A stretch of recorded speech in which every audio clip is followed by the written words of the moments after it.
All right. Hi, everybody. Thanks for coming. I'm just trying to get our YouTube live set up.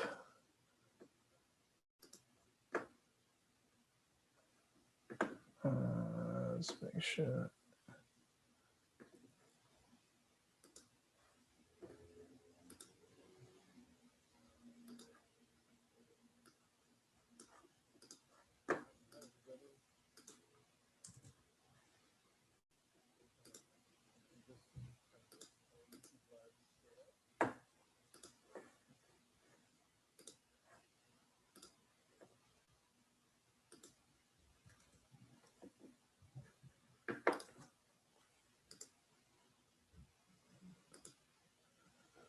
Okay.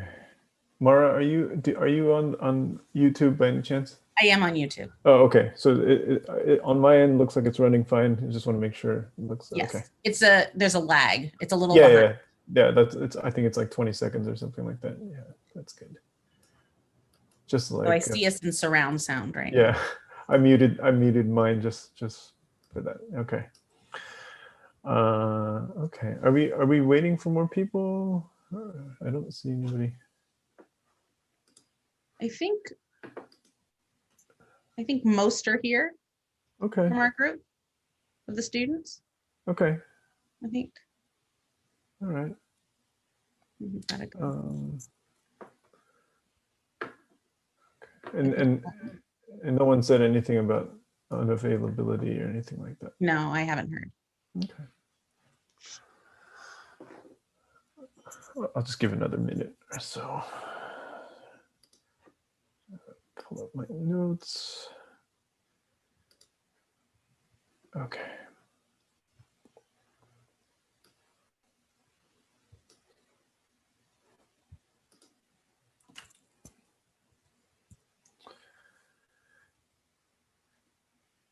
Okay.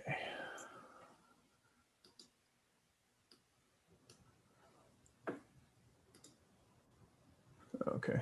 Got people connecting.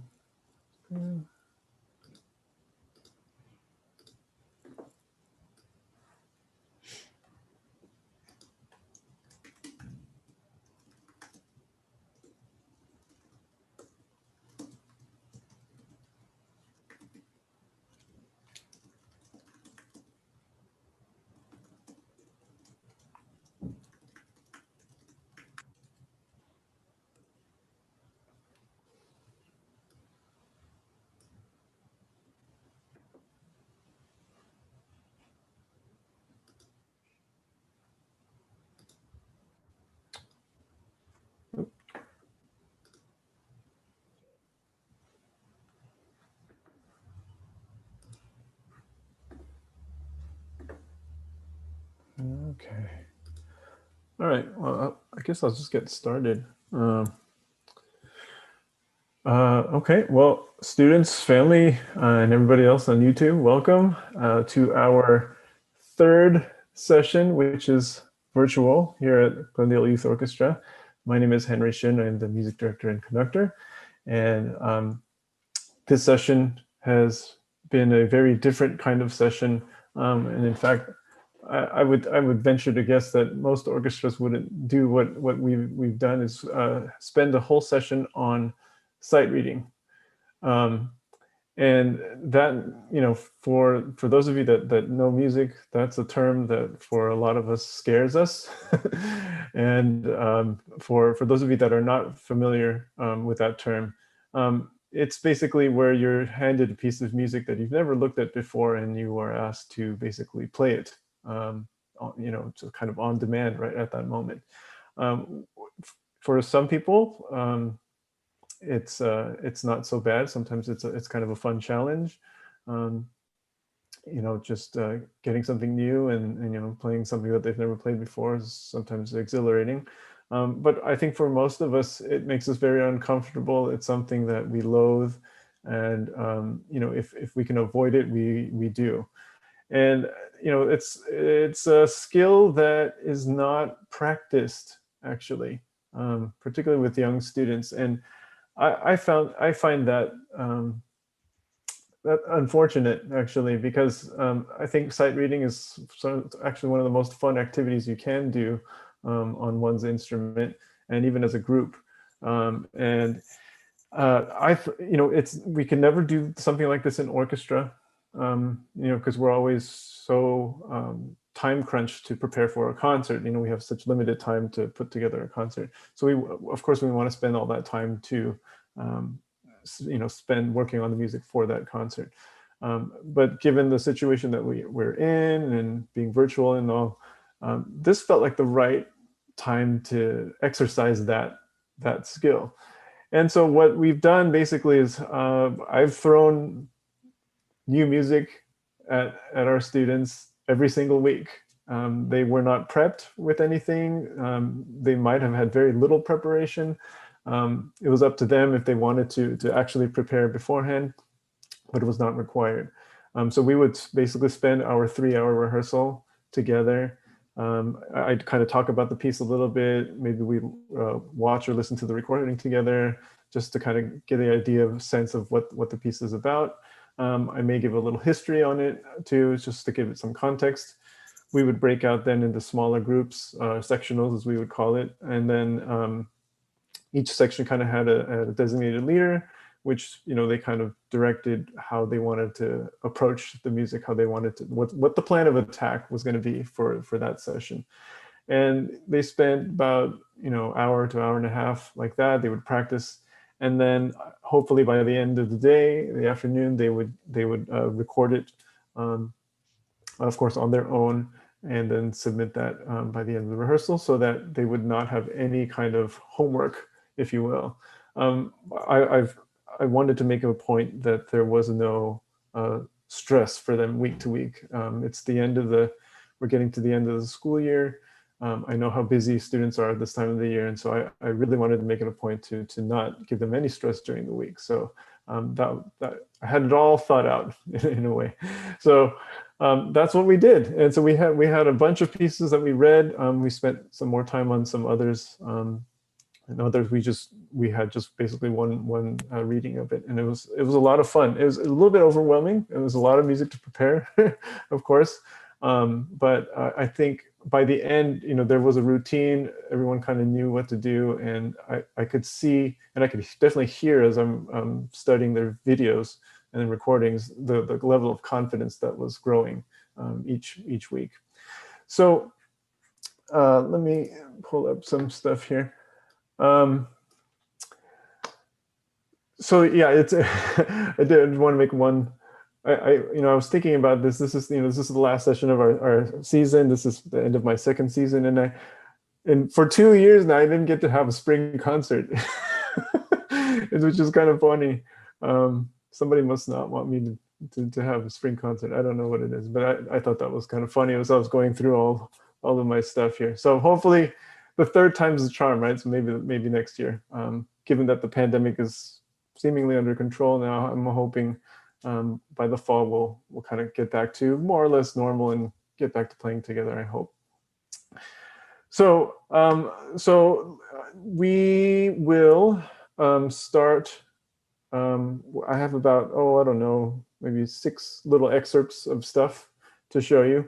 And I'm going to start with a kind of a monstrous piece. We read 2 movements of The Planets by Gustav Holst. And if you're not familiar with this, Gustav Holst was an English composer. He wrote a suite, basically, of several movements based on each planet of the solar system. Of course, Pluto was not in existence yet, so there was no Pluto, and there's no Earth either. But you got all the rest. And the 2 most famous ones out of there are Mars and Jupiter. So we'll be playing the last part of Mars and the middle section of Jupiter, the slow theme, the slow heroic theme. And I just want you to know, in all of these cases of our recordings, it is, I just want you to know they're unrehearsed. They've had very limited time to look at it. Nothing. They didn't practice anything. That was the point. I wanted them to really read it and kind of figure out what to do in this situation. I basically threw them into a fire and they had to figure this out. So this first set of recordings, the Holst and the two movements of Holst, it's in a very raw state. I didn't do any real editing. I added samples of missing brass and percussion that we don't have, but that's pretty much it. And the difficulty that we found with this particular piece, as you might see, is that this is a piece that was not made to be played in a recording studio, which is how we did it. You know, they're listening to like basically a metronome, a click track, and then they're trying to follow along, and then they're supposed to line up all together. You will see the kind of that process at the beginning. I kind of left that in, so you'll see them at the beginning. They'll all clap together. That's so that the recordings line up when I do put it in, and then it kind of goes through. And hopefully they're all playing in rhythm and it all lines up. But it's not always the case, especially since it's unrehearsed. So I wanted you to see this process at the beginning where I didn't really touch anything, and it's kind of our students as is. So I'm going to show you, here's the part of the Holst, the last part of Mars. We'll start with Mars, and then shortly after you'll hear the theme to Jupiter. Okay, and let me just pull that video up, and I will share that.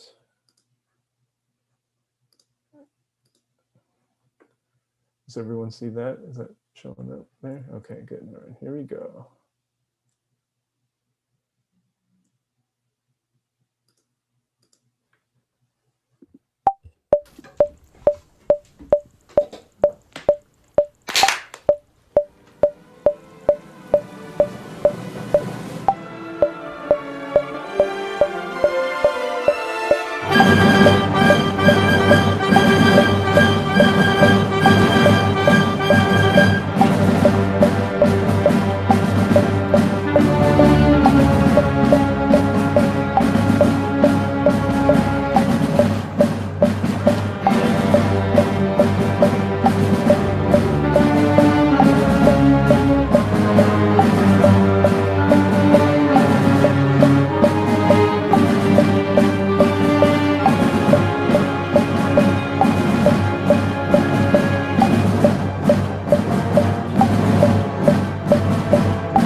All right. So I apologize if I don't know if it for the audio quality for some of you or maybe for all of you if it was not good. You know, we have to remember that we're not using really expensive studio microphones. They're all using their phones or computers essentially, which the threshold on those kinds of microphones are not very high, and so the dynamic range of instruments can get very big, and so there's a lot of peaking, so you'll hear a lot of static, especially when it gets louder. So I apologize if it's hurting people's ears or anything. So just watch out, have your finger on the volume control just in case.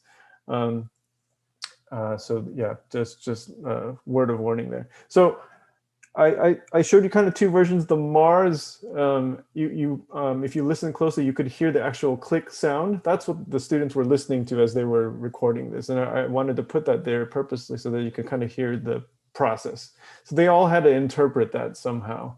And so if you can imagine, all 20 some odd of them trying to interpret this beat, and they don't even see a visual cue of a conductor trying to figure out, how to interpret this beat, let alone not being able to sit with your, your fellow peers and kind of feel the music together. There's no sense. So it's totally a personal interpretation of the beat. And you have basically 20 some odd different opinions of them. And so that obviously won't line up perfectly together as we normally would in a normal orchestra setting. So you probably saw a lot of that.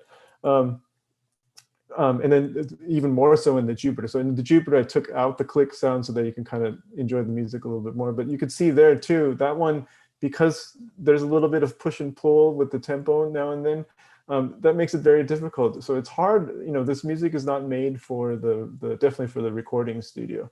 Unlike like a film score would be. Those are usually made for the click, and so it's easier to put those together. But I hope you enjoyed it. That was very challenging on our part because that, again, not having the context of sitting with everybody and hearing each other's part, without that, it's very hard. So the fact that they were able to basically start and end together and really make it through to the end and, pretty much make it sound like those movements on a one pass, that's pretty amazing in my book. I thought that was very impressive on our students' end. Um, Now let's move on. We're going to stick with the classical genre, and then so we picked an even more difficult piece for them, and I'm just going to play the middle excerpt of it. We took some time and worked on Rossini's Barber of Seville overture, which for me that was a piece that stuck with me since I was a young child, because that was part of a Bugs Bunny cartoon. The Rabbit of Seville. Probably, I would say, probably my parents out there know what I'm talking about. Parents and grandparents know what I'm talking about. That particular animation, I've never forgotten, along with some of the other ones that are tied to classical music. I just can't let go of those themes, and to this day, even when I hear this piece, I'm reminded by that particular Bugs Bunny cartoon. But we spent some time on it. This also very, very difficult to do without having it rehearsed, and getting really all the little nuances that we're supposed to get in a piece like this. Rossini, being that kind of music that it is very transparent music. So even the slightest flaw is heard, and so this is not necessarily the best, I would call the best sight reading piece. But what I did want to teach our students through this piece was giving sort of difficult situations, and then how do they handle that? Because it's the same kind of situation as they would face in a concert, right? In a concert, if you make a mistake or if you get lost, you have to kind of figure out in the moment what to do. And there's a lot of decision making that has to go on in your head, and then you have to kind of decide on one and go with it. And that's not something that you can practice, right? That's a situational thing that you can only deal with in that moment. And so that's the kind of environment I wanted to recreate. So given this almost near impossible situation, how are they going to handle this music? And so here I'm going to play this is the middle section of the Rossini. The fast part has kind of all the famous themes right here. So well, let's listen to that a little bit, see how that goes. Okay, and I will share my screen for this. Okay, everyone see that? Okay, here we go. This is the Rossini.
Okay.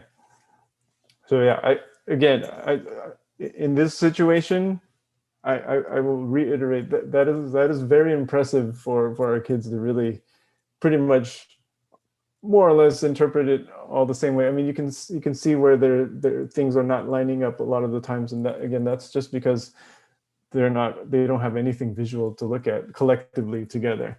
Um, it's so strange how much of a difference that makes in their music making and in their figuring out how to play this music. Um, I'm also learning a lot from this experience about what it is that my role really is for them. What do they really need me for? And it's becoming more and more clear as we do all of these virtual sessions all the time. But you can see, particularly for the strings, you can see that the string players were the most stressed out of them all. They had the most notes. They had, their bows were flying all over the place. They had a lot to do, and that was particularly for them. I wanted to see how are you going to manage this. because they can be caught in that kind of a situation, and they need to make sort of quick decisions at that time. So really big props to them. Thank you, Strings, for putting up with that. It's really hard to do that in a sight reading session. So really bravo to you for putting that together. Okay, and moving on to something different. We took a rehearsal once to do some more intimate music in smaller groups. So I had sort of the brass get together to do an excerpt from Mahler's Second Symphony. And then I also took the strings and the winds to do the slow movement of the Rachmaninoff Piano Concerto No. 2.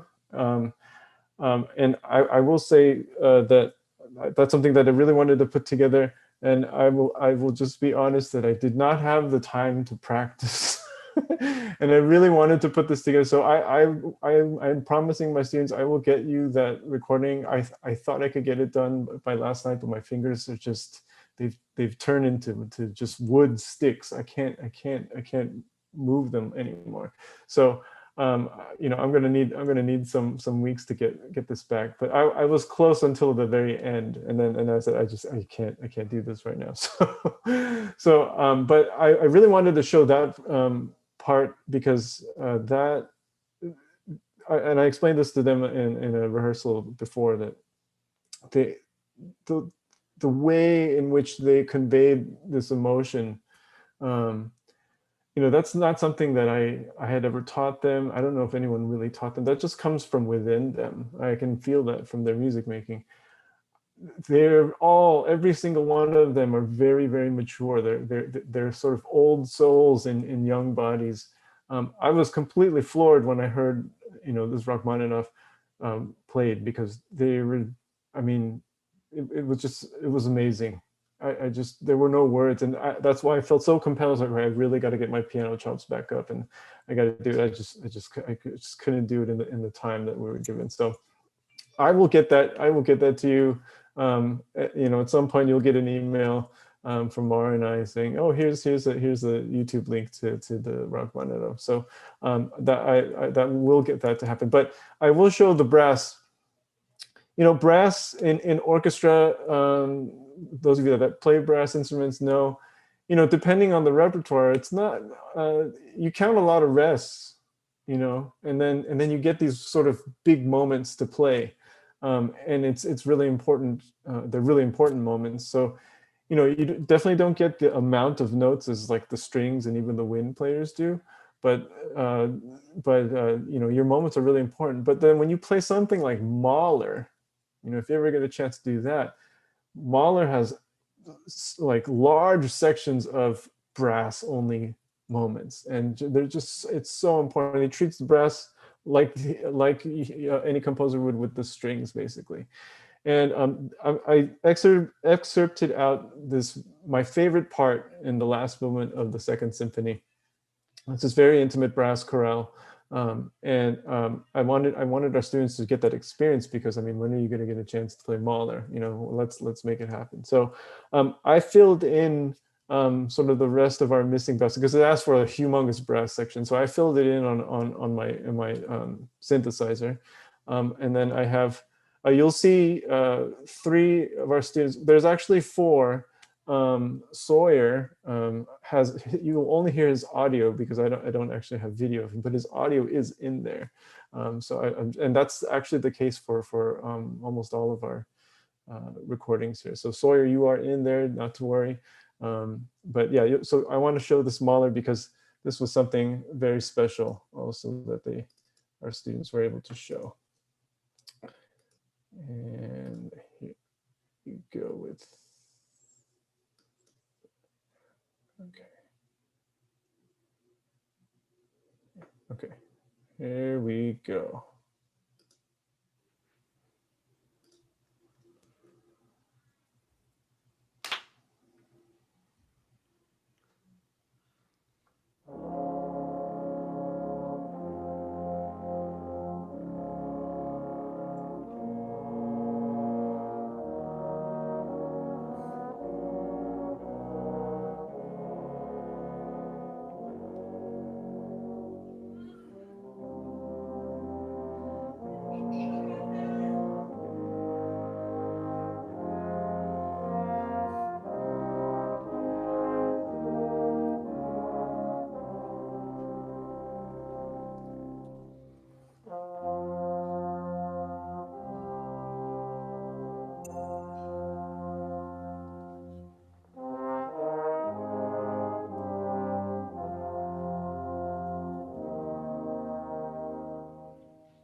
Oh, that part gives me the chills every time I hear that. It's such a great moment. And then when the if you know the piece, and then when the choir sings it later, when they come back, that same theme comes out, they sing it. It's like, oh, it just gives me chills. So thank you, Brass, for doing that. I hope you enjoyed that. Oh, my camera's off. Huh. Thank you. Thank you for sharing that with me. That was it was really fun for me to kind of listen to you put that together, and then um, and those of you interested, it's like the French horn you could hear, right? It actually sounded like we had 6 French horns. Yeah, if you were interested, the samples by Spitfire Audio, fantastic. It sound pretty real, especially when you mix it in with real players. Sometimes it's hard to tell, so it's really neat. So that was fun. I was actually playing with you, so that was really fun for me to put that together. So thank you for that. Okay, so we're going to kind of switch gears from our classical section. So we spent some time also doing some film cues, which is actually very appropriate for this medium that we're doing with click tracks and recording, listening to recordings and playing along with it, because it's basically what you would do in a studio recording, except of course you're playing all together. So we did 3 little cues from different composers, and I'm going to start. I'll go chronologically. So we started. We read basically it's a medley of themes by Henry Mancini, and for our parents out there and grandparents out there, I'm sure you know who Henry Mancini was. Probably one of the greatest film composers in the 20th century by far.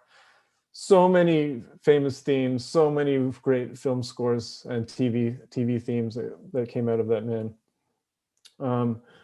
And I'm finding more and more as the years go on that his music is becoming lost. We don't really hear it as much anymore, and it's such great music. And I the more I thought about it, the remnants of that style still lasts. I guess if you watch if you watch The Simpsons or if you watch Family Guy, that style of orchestra band, it's that style of music is still kind of there a little bit, but it's you don't really see it anywhere else anymore. And so it's really sad because it really dominated the films that we watched, the blockbuster films that we watched, and just those memorable themes. You just can't can't get out of your head once you hear it.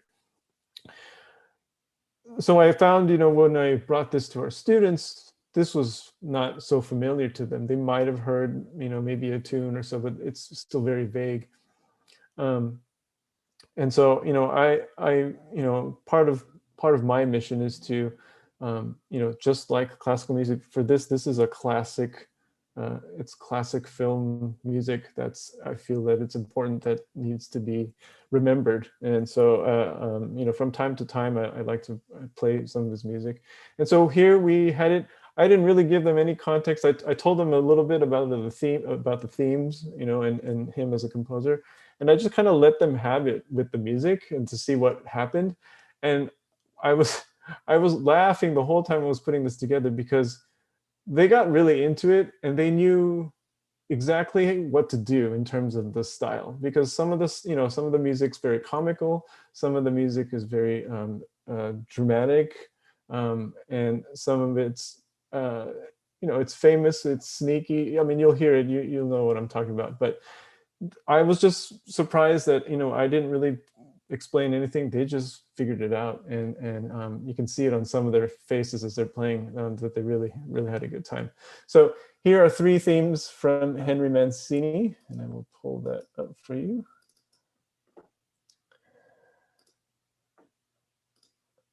Okay, here we go.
All right. So where are my wins and brass? Because you guys, I,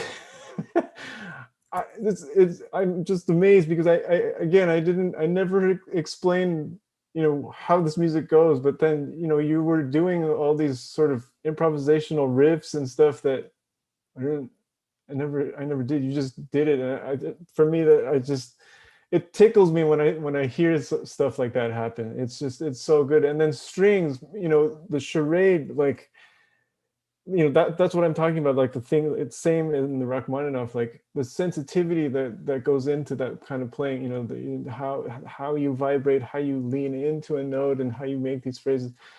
I never said anything to you. You just did it on your own. And when I just kind of see that that's what naturally comes out of you, I get so excited. That the music is still alive. Inside of all of you, and so it's really exciting to see. So I hope you enjoyed that. I know you seem to have a lot of fun with that, so that's great. Everybody recognize all those tunes, right? Yeah, those are really catchy tunes. Can't we can't lose those. That's why it's so important for me to keep his music going. Okay, moving on. And before I do that, is there anybody that has any questions or anything so far? Or anything you want to ask? In either audience, in my Zoom audience or out there in YouTube? No. If you do, please type in the chat. We'll take a little Q&A after, and just kind of debrief. But yeah, no, I'm happy to hear anything you guys have to say. All right, let us move right along. Well, John Williams. I probably don't need to say anything more than that. You guys you should know who he is. Last year, in my first year with GYO, on our first concert, we read a score from Star Wars: The Force Awakens. John Williams' music for me, in terms of orchestral film music, it's some of the best writing ever. And there's a reason why all of those movies and themes are so famous. It's just so well composed. The themes they're just so memorable, and there's really not another composer like him. And his influences come really deep within the classical tradition, which is why I think orchestras particularly love to play his music, because he understands how all of the instruments work. He understands, how to combine these sounds together to just make the experience so wonderful. But in this particular example that I'm going to show you, we went through this a little bit. I showed them a clip. So we're going to, sorry, let me preface first. We're going to play a clip of the theme to Jurassic Park, the original Jurassic Park, the very first one. And I wanted us to put that into context, because of course the music by itself is wonderful, but how the music enhances the actual picture was significant. And so in our session, I showed them the clip without the music first. And it's interesting because it's the clip where they first land on Jurassic Park, and then they see the dinosaurs for the first time, and the two archaeologists are baffled by what they're seeing. But there's no music behind it, and you can feel that, like, okay, it's believable, but you don't feel anything. But then I showed that same clip again with the underscoring underneath, and then the waves of emotion that come through because of the music. It just makes that scene explode.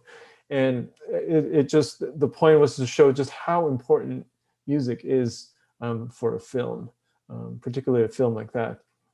So what I did was I would like to show you just a little bit of that scene, just without, you'll just hear the dialogue a little bit, and you'll see what's going on. And then I'll play what I actually put our recording to the film so that you can kind of see that. So we'll watch the excerpt first without music, just for context. We won't see the whole thing. And I'll cue it up to that spot, which is right here. Yeah, so somewhere around here. And everyone see that? So I'll just play, I'll just play like the first 30 seconds of it.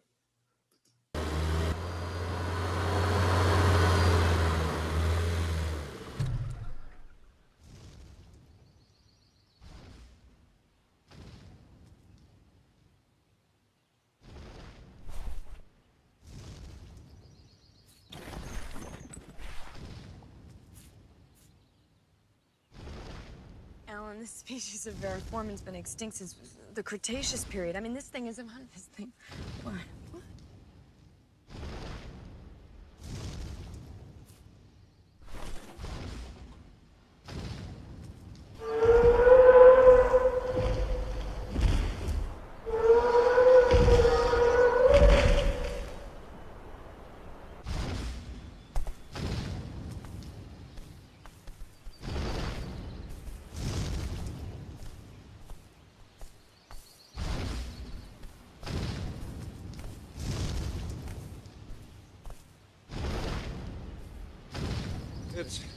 It's a dinosaur.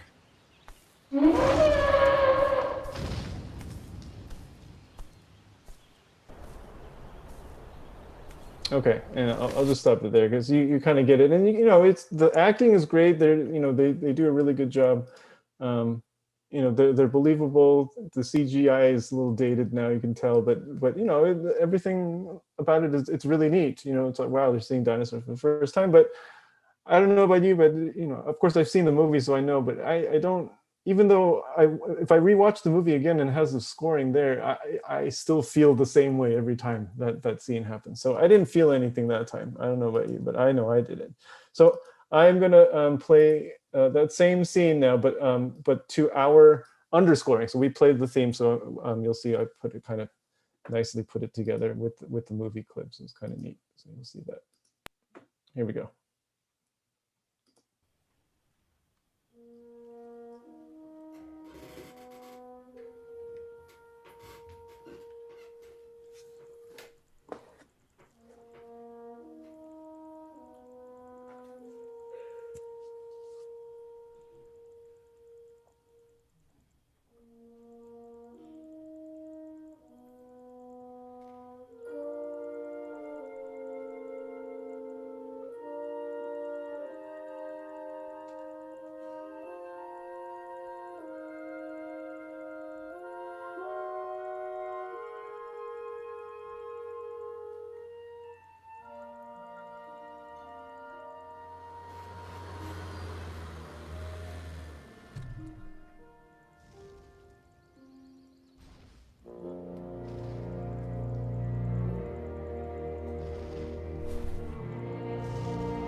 Variformin's been extinct since the Cretaceous period. I mean, this thing isn't this thing. What?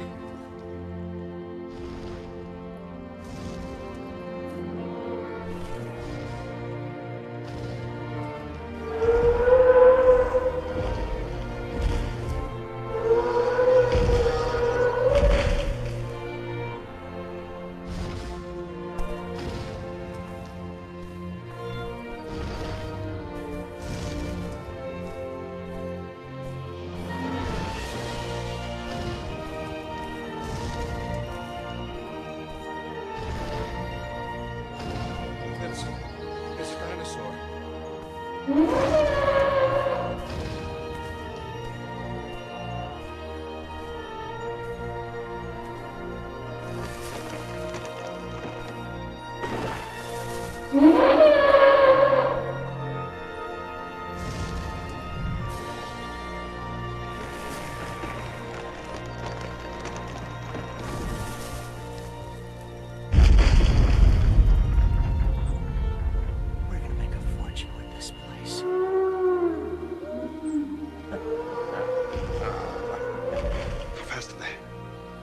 We clocked the T-Rex to 32 miles an hour.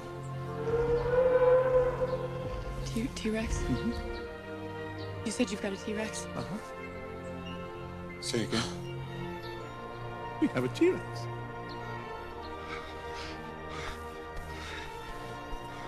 Dr. Grant, my dear Dr. Sattler, welcome to Jurassic Park.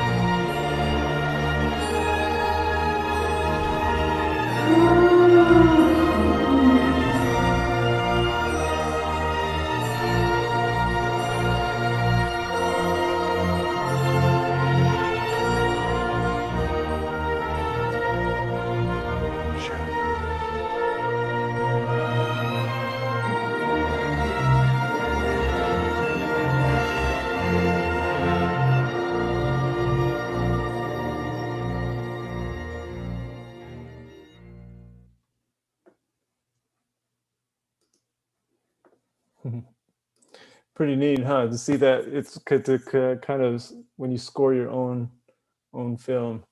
I don't know. For me, it always makes it more meaningful. I've done sort of indie film projects with friends, and kind of when you see your artful creation put together with another artful creation, and then it makes it more meaningful.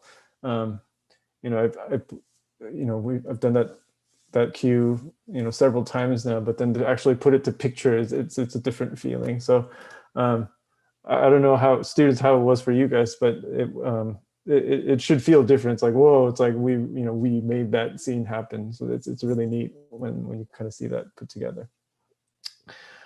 Okay, so I before we get to our last couple of excerpts here, I would like to recognize our seniors. So I think Mari sent me some very nice document.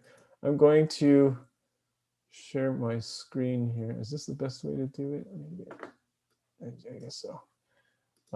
I'm going to display our list of seniors here. This would normally go in your program for our concert, but we take a page out, and I would, if it was a pre-concert thing, I would probably recognize. I would have our seniors stand up. If seniors, if you can turn on your camera, let's see you. Oh, Lily, Aaron, Faith, Ian, Cole, Griffins, both Samantha's, Zachary. Let's see you. Congratulations, you guys. There you can see where they're going to be going next year and how long they've been with us. Bravo to you all, and I'm so excited and happy for you all. Like I can't wait to hear about all the wonderful things you're gonna end up doing.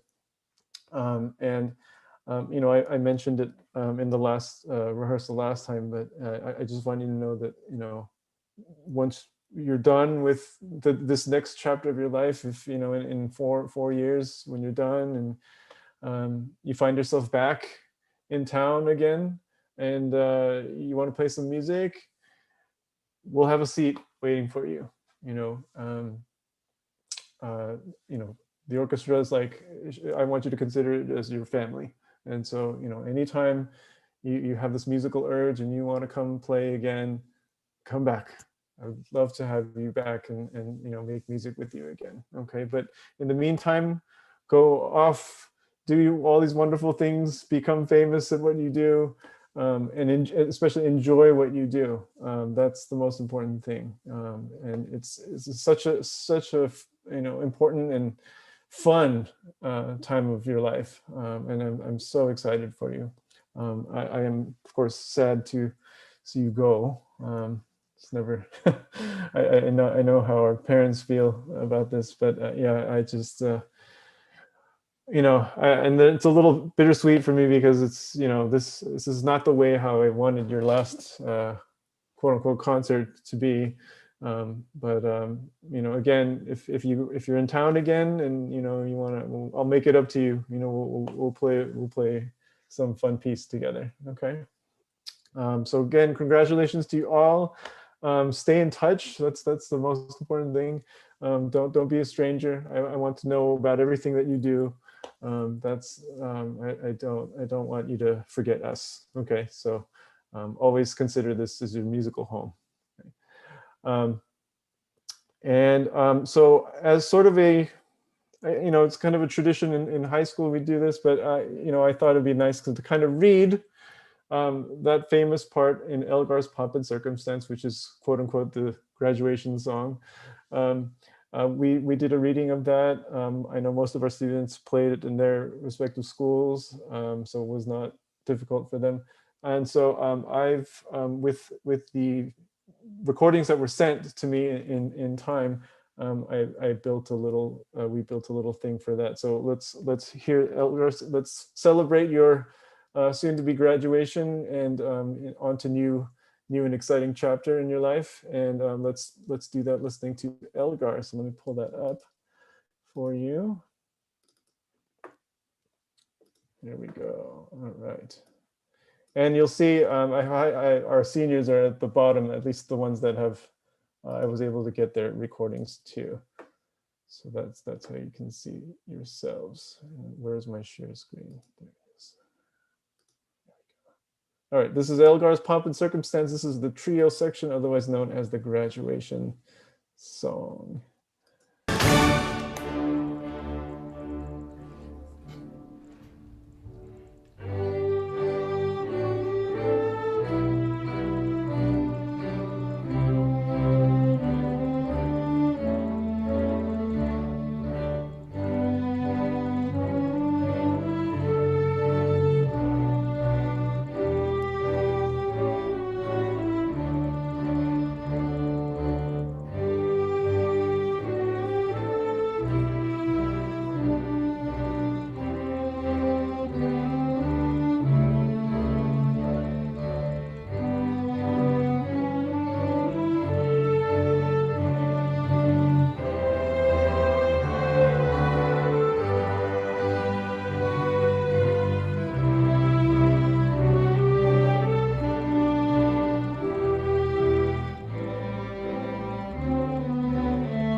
Okay, congratulations, seniors, once again.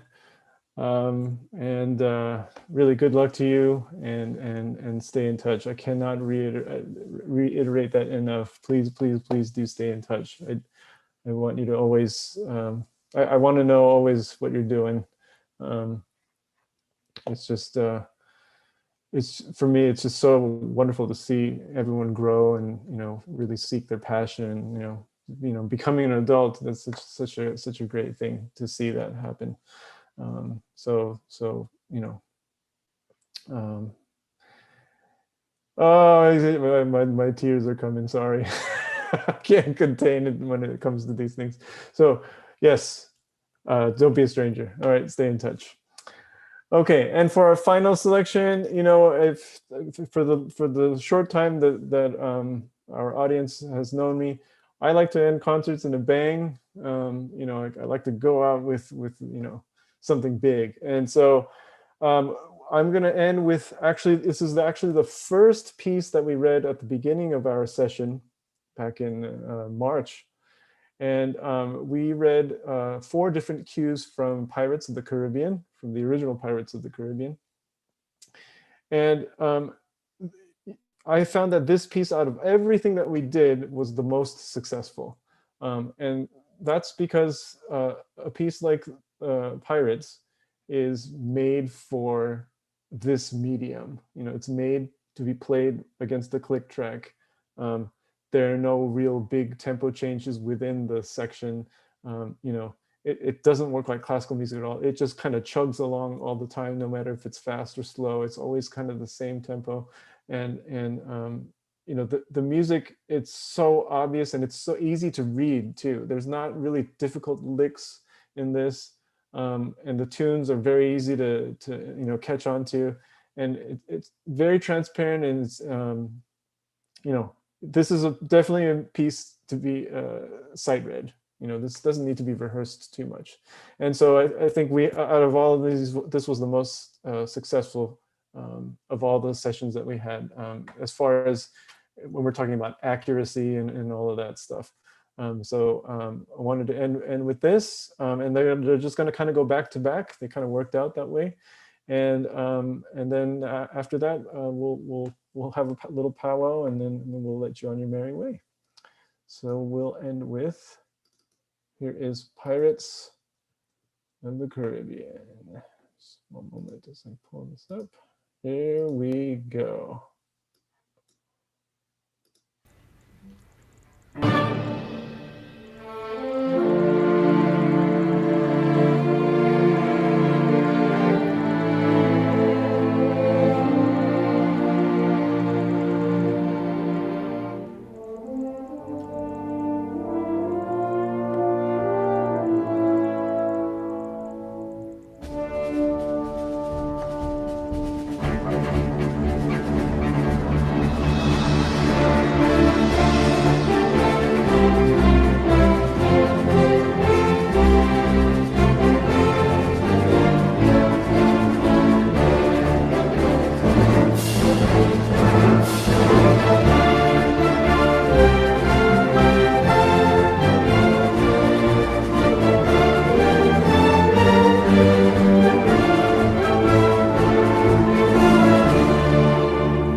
All right, and I would like a round of applause for everybody. Bravo to everybody. Good job. I'm it was a lot of music, really a lot of music, and I, I don't know. You know, I was going into this. I was afraid. You know, I thought, are we, you know, how's this going to work virtually? You know, I was so afraid because I know how hard it is to just kind of be on your computers constantly, and just to kind of make something worthwhile for everyone. I was hoping something like this would be, you know, fun. You know, because my main thing was doing music. It's got to be fun first and foremost. It should not be work. You know, it has to be fun. And so that, you know, just kind of given our situation, I was just hoping that this was gonna at least remotely be a little fun, at least throwing, you know, different kinds of music all the time, just to kind of keep things fresh all the time. So with that, that kind of concludes our session, our showcase. We're rightfully calling it a showcase, not a concert, because again, none of this was really polished. This was all single pass looks at all of these pieces. And I'm just so impressed at all of your work and your talents, just really just kind of showing what you can do. And I will just say, I cannot wait to get back and make music with you all again together in the same room. I long for that day, and I'm hoping it's coming very soon. So let's hope for that. Mara, do you have any last words? Yeah, I have a few things to say. First of all, we could not have gotten through this season without Henry's creativity and willing to try something he's never done before, which is teach orchestra via Zoom and prepare for a concert that we filmed in November with 2 rehearsals on a tennis court in San Marino. Henry has been gung-ho all season with a can-do spirit and a willingness to try anything, I think. And he put his creative hat on, and each quarter of GYO this year, while it has been on Zoom, has been different. And we've done things we probably wouldn't normally do in a regular orchestra season. We wouldn't do sight reading. We wouldn't do an audition workshop. We wouldn't spend a whole quarter working on one piece of Aaron Copland music. And so to him, to Henry, a huge round of applause. You've become a video editor, and have really gone above and beyond to keep our students engaged, and GYO doing its thing in this crazy medium, which is not conducive to teaching music. So thank you so much to Henry. And I think we owe you a ton, and our students owe you a ton. So we are going to be in person in November. I'm saying it because if we say it, it will happen in some form. So those of you stay tuned for what the future of GYO looks like come September. We will be in person in some form. We're going to make it happen safely, obviously, safely. Graduating seniors, we wish you all the best. You've worked really hard this season and previous seasons, and we wish we could give you the pomp and circumstances in person at the Alex Theater, where we should be today. Under normal circumstances, we would be there giving you a round of applause in person. To all our GYO families, thank you for riding this wild wave this season and saying yes to whatever we said we were going to do. And I know now I'm going to cry, Henry. You got me going. It's been incredible how we've said, we don't know what we're doing. We're going to do something. And you all said, here's my child on Sunday afternoon. They will log in and Henry will take the reins. So thank you to all our GYO families for being supportive and trusting your students, your child with us this season. A few thank yous. The city of Glendale enabled us in November to film a concert, to perform music at least once this season in person. And we are most grateful to the Arts and Culture Department and their Art Happens Anywhere grant. So if you haven't seen our GYO and Pieces concert, it is on YouTube. To the LA County Arts and Culture Commission for in a pandemic, making art still a priority with their COVID grants, which we were a recipient of, which enabled us to keep going and offer more scholarships than normal because of the pandemic. And I wish you all a wonderful summer, lots of fun in the sun. And we hope to see you all in the fall and the Sunday before Thanksgiving at the Alex Theater. That's what we want. So thank you to Henry once again, really incredible work this season, and to our students for logging in every Sunday afternoon on time, missing very few rehearsals. So thank you so much, everyone. Happy Sunday. Henry? Oh yeah, no, thank you, Mara. You said everything. Thank you, everybody. I just, you know, I know how hard it is, you know, if possible to get away from the computer. I know, but then for you to come drag you out of there on a Sunday afternoon and to continue doing this was just so meaningful. Really, I was just so, I didn't know what was going to happen with this pandemic. I was like, how are we going to survive without, any kind of music? And, just we kind of figured it out. And just again, thank you to you all just to allow us to try and figure it out. That was just so important to just at least make that move, to take that risk, to see, let's try to keep this going. And you all stuck through it, you believed in it, and I cannot be more thankful for that. So thank you. I don't really have anything else. Really enjoy the rest of your Sunday afternoon. Enjoy the summer. I hope we can all get out finally again. I hope you're all soon vaccinated, and let's try to get back to normal. And I look forward to seeing some of your audition videos in June. And then let's, as Mara said, we'll see you all in September, right? That's the plan. Okay, so thank you, everyone, and we'll see you when we see you. Thank you.